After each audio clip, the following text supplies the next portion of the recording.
Well, hello there everybody. Welcome back to the channel. It's Space Cowboy here with another video for you guys here today. And as we talked about in previous videos, we're finally here at the early look at the 2025 free agency class for the Dallas Cowboys.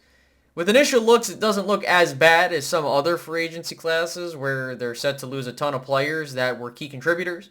But at the same time, we're probably going to see a decent amount of these guys retire, or more specifically, they're just not good enough to bother re-signing unless they're cheap.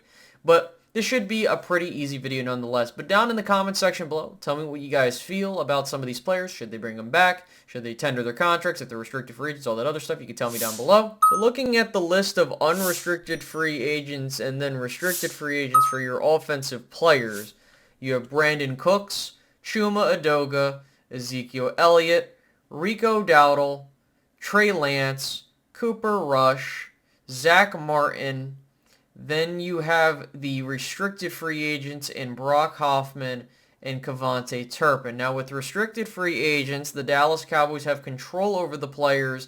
It's just they have to put a tendered contract on them, which for those that forget how that works, basically you designate if the player is worthy of a second round pick or a first round pick, and there is a subsequent contract that comes along with that. And if another team said, yes, I'm willing to pay more for that player, they would give the Dallas Cowboys a pick in that value amount. So if they put a second round tender on Kevontae Turpin, if a team really wanted Kevontae Turpin, they could sign him, but at the same time, they would have to give up a second round pick to acquire him. That's part of the restricted free agency. Now that's assuming they haven't made any additional changes to restricted free agency, which I haven't heard, but that is your current list as of right now.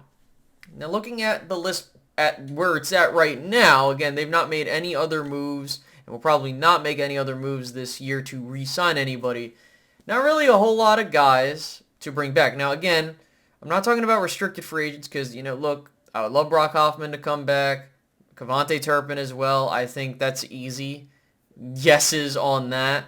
But looking at this list again, you got Zach Martin. I think he's retiring after this year. Then you look at Zeke. He's probably gone. Brandon Cooks. He could come back, but it will probably be for a cheap deal. But at the same time, with the Cowboys acquiring Jonathan Mingo, to me that kind of signals they're okay with letting Brandon Cooks walk in free agency. Chuma Edoga, they might bring him back as a cheap depth piece, which, okay, fine. But there isn't really a whole lot of offensive guys that you need to bring back that are not restricted free agents. I would say that the only dude that I would say you should try to bring back actively is Rico Dowdle. You could probably get him on a cheap 2 to 3 year contract. You go draft a running back, and that's your set for the next couple of years, and you just rock and roll from there. But it sucks that Zach Martin is in the shape that he's in. He's banged up. He's shown signs of regression, and it's time to just hang it up, man. I hate to say that. I feel so bad that he will end his career with no championships, and it's just another malpractice from the Jerry Jones, Stephen Jones regime that did not build a team properly. And as a side note, we were hearing how Dak Prescott wants Mike McCarthy back, and an interesting note of how he should have more of a say on things, not Dak, but Mike, that definitely tells me something is brewing underneath the surface, and I think that we should keep an eye out as things continue.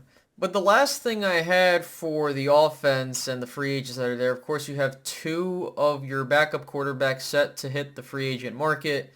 I would presume that Cooper Rush comes back unless a team is willing to look at him as a bridge quarterback, and then the Cowboys are going to probably have to look at Trey Lance and re-sign him on a cheap contract or go after another veteran quarterback. But I will be honest with you guys, the Cowboys will have to make a decision on the backup quarterback, whether that means you re-sign one of those two, whoever's left, and you draft and develop another dude. We'll see. But that's typically what Mike McCarthy likes to do if he's still here. But if another coach comes in, I don't know how that approach changes. But odds are you try to bring back Cooper Rush and continue him being the backup quarterback here in Dallas. Now moving over to the defensive side of the ball, I'm also going to lump in special teams here because they're going to be easy to go over. Starting off with DeMarcus Lawrence, who highlights the list as his contract's coming to an end. You then look at other guys on the defensive line, such as Chauncey Goldstein, Lindeval Joseph, and Osa Odigizua, a key free agent for the Cowboys this upcoming offseason. Your linebackers, you only have Eric Kendricks set to come out, and then you have other guys in your secondary like Jordan Lewis, Israel Mukuamu, and then some special teams guys. I'm throwing in CJ Goodwin as well as your punter in Brian Anger and your long snapper, which I would presume those guys get re-signed on vet minimum deals or whatever the case may be. I understand Brian Anger is up there in age, but we'll see how things go on that side of things. But yeah, they'll bring him back probably on cheap deals. Then you have restricted free agents like Tyrus Wheat, Wanye Thomas, and Marquise Bell. And looking at that list, initially, really the key guy out of all of that is Osa Odigizua. The reason I don't really highlight DeMarcus Lawrence a whole lot is because I feel like he is on the back end of his career, and I wouldn't be shocked if he retires or goes somewhere else. It really felt like the Cowboys initially wanted to get rid of Lawrence a couple years ago between him and Stephen Jones not really agreeing to a new contract and also the cap hit that he was having. So I would not be shocked if Lawrence just says, hey, it is what it is. I'm heading off into the sunset. And another player that has came through the doors and not won a championship here in Dallas, but it is what it is. And then looking at the other guys on the list, I mean, they're basically your solid depth and backups where if you want to bring some of these guys back, I have no problem. But at the same time, I'm not breaking the bank for guys that are set to be his backups. They're not like guys that are key contributors. You know, they're there for depth purposes, you know, especially with what's been going on defensively. Bringing back Osa, I think, is paramount because you're seeing Mozzie starting to turn a corner. Hopefully he continues that and it's not just a blip on the radar. And then you have those two paired together. But again, it does take time for these defensive tackles to develop, and the Cowboys finally have a good one in Osa Odigizua, your best defensive tackle on the roster. So we'll just see how things go from there. But again, I don't really want to harp so much on some of these other players because, again, you look at what the Cowboys have, they're going to have about $20 to $25 million in cap space before they touch any other contract.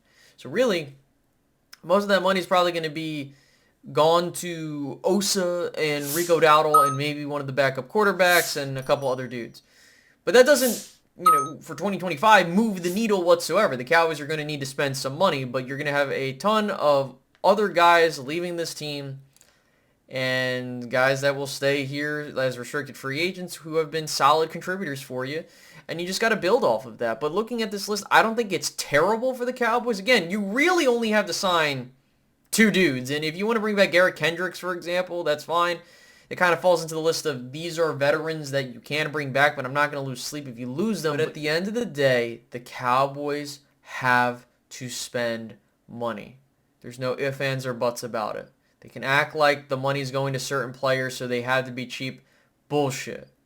And I'm not saying go max out the credit card willy-nilly.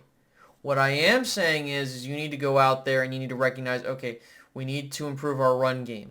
Do we need to add some guys onto our offensive line for depth or starter level purposes? Then looking at your running back room. Is there guys that are out there in free agency that we can sign on the cheap to come in here and be solid depth pieces or possible starter, right? Defensively, you need to go add on your edge, right? You're going to be losing DeMarcus Lawrence probably unless he comes back on a cheap contract. So you look at that and you say to yourself, okay, so you're going to have to probably spend money on that position. Then you talk about your secondary. You know, do you re-sign Jordan Lewis? I think that he's probably played himself into a higher contract. I don't know if the Cowboys get a deal done there, but that's something to keep in mind. And then in the linebacker room, you're going to need to spend money. Yes, you have guys like Micah Parsons, who's an edge rusher / linebacker. Yes, you have a guy like DeMarvin Overshown, but it's not like you can't rely on those two dudes and all the young players that maybe need time to develop. So again, don't let the Cowboys fool you into thinking they can't spend money. So kind of looking at this preliminary list, I think we're okay. But if the Cowboys don't spend money in free agency to cover up some of the holes that will be made as guys leave, if people retire, I don't know. That's where the Cowboys got to just brace themselves. So we'll see how things go. We don't know where the Cowboys will be picking in the draft yet, and we'll see where they end up at the end of the season. But with that, tell me what you guys think about this list. Do you think that there are certain guys that you would want for them to resign, let everybody go. I really do not care. Put that down in the comments below, and I'll catch you guys after the Cincinnati game. All right, guys? Have a good one. Goodbye.